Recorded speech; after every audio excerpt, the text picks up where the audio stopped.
Kalojmë në rajon, presidentja e Kosovës Vjosa Osmani ka nënshkruar sot vendimin për shpërndarjen e kuvendit, pasi deputetët nuk arrinin të gjenin dakordsi për të votuar disa marrëveshje të rëndësishme për vendin.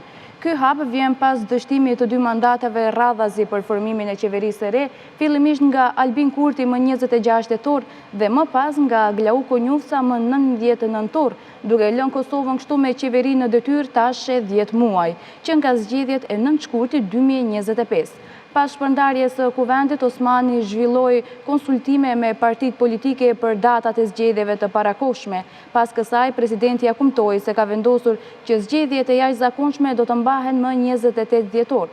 Gjatë konferencës për media, Osmani tha se 8 partitë ishin për datën 28 dhjetor, 5 për 21 dhjetorin dhe 3 parti thanë se cila do datë do t'ishte në rregull për ta. Si presidente e kam për detyrë të jap afatin më të gjatë e jo më të shkurtër që të eliminojmë disa nga sfidat e organizimit të shpejtë të zgjedhjeve, tha Osmani duke e cilësuar si fat të keq që vendi po mban sërish zgjedhje.